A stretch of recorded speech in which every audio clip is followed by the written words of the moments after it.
Good morning mga kajakils. Ito maraming nagsisimba ngayon mga kajakils. So, panoorin natin yung mga tao mga kajakils. Ngayon ang pangalawang araw ng simbang gabi mga kajakils. Kahapon absent tayo mga kajakils eh. Alas 4 na po ako nakauwi kaya hindi ako nakasama sa unang samba mga kajakils. Ayan, sana makumpleto natin ang araw ng simbang gabi mga kajakils. Kaya lang absent na ako na isang araw mga kajakils oh. Ayan, sa daming tao mga kajakils oh. Kompleto lahat. Pati sa labas meron mga kajakils.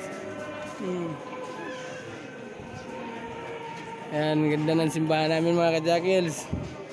Dito sa Camarin 174. Ang daming nanonood mga kajakils. Shout out sa lahat ng mga subscriber ko ha. Yung mga hindi pa nag-subscribe, maawa naman kayo, subscribe na. Mga kajakils, papakita ko sa inyo, kumpletuhin natin ang araw ngayon. Kaya lang kahapon, absent ako mga kajakils. Na-flat yung truck ko. 4 na akong nakauwi kajakils. Sayang ang unang simba. Yan mga kajakils.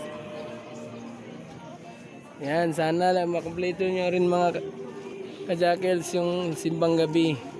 Dahil mas masaya ang Pasko pag kumpleto ang simbang gabi nyo mga kajakils. Yan, ganda ng simbahan namin mga kajakils. Yan yung maganda kong misis mga kajakils to.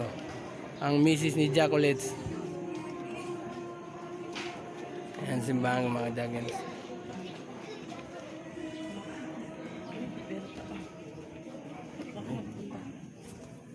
Sige mga kajakils, sa sunod ulit na vlog mga kajakils.